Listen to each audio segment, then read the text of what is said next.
Hi everyone, it's Mrs. Yam for Headbands and Books. Today I'm going to read you a story about an animal. Look at my headband and that will give you a clue. What kind of animal's ears do you think that looks like? It's a really tall animal and it has a really long neck. Yes, it's a giraffe. Today's book is called Giraffes Can't Dance. The author, the person that writes the book's name is Giles Andreae, and the author, the person that draws the picture's name is Guy Parker Reese. Let's find out why giraffes can't dance, or can they? Gerald was a tall giraffe whose neck was long and slim, but his knees were awfully crooked and his legs were rather thin.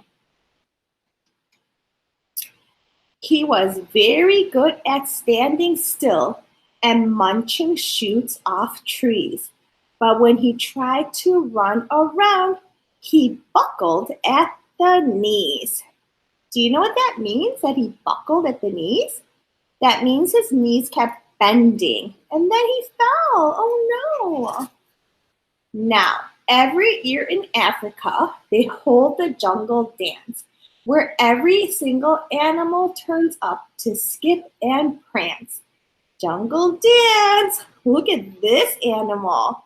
I think it's a jaguar or maybe a cheetah. And this year, when the day arrived, poor Gerald felt so sad because when it came to dancing, he was really bad. The warthog started waltzing, and the rhinos rock and rolled. The lions danced a tango that was elegant and bold.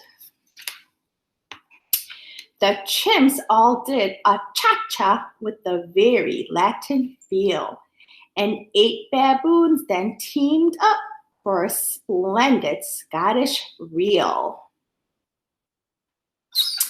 Gerald swallowed bravely as he walked toward the floor, but the lions saw him coming and they soon began to roar.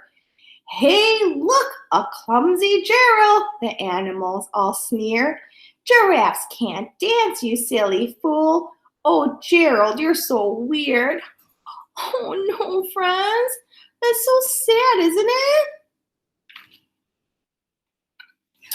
Gerald simply froze up. He was rooted to the spot. They're right, he thought. I'm useless. Oh, I feel like such a clot. So he crept off the dance floor and he started walking home. He never felt so sad before, so sad and so alone. Then he found a little clearing and he looked up at the sky.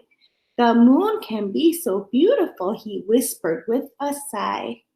Excuse me, coughed a cricket, who'd seen Gerald earlier on. But sometimes when you're different and you just need a different song. Listen to the swaying grass and listen to the trees.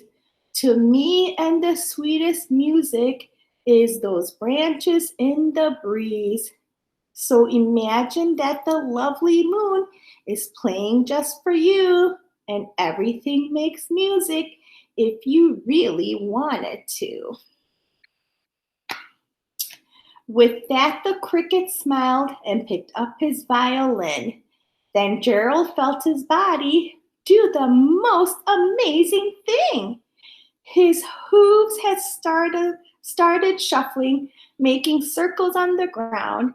His neck was gently swaying, and his tail was swishing round. What's Gerald doing? He's dancing! Yay, Gerald!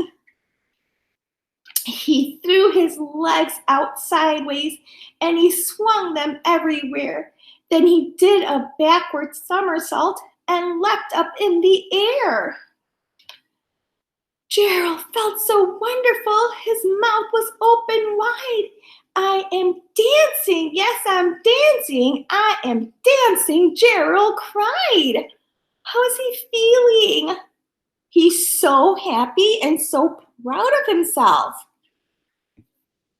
Then, one by one, each animal who'd been there at the dance arrived while Gerald boogied on and watched him quite entranced.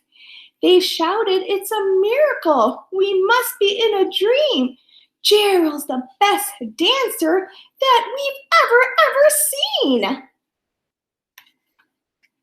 How did you learn to dance like that? Please, Gerald, tell us how. But Gerald simply twirled around and finished with a bow. Then he raised his head and looked up at the moon and stars above. "We all can dance," he said, "when we find music that we love." The end. Friends, I hope you like this story called Giraffes Can't Dance. So, two things I want to tell you. First of all, maybe you can do a really fun dance at home. And also, you can think about something that might be hard for you, but if you find your own way, you'll be great at it too. Thanks for listening. Bye.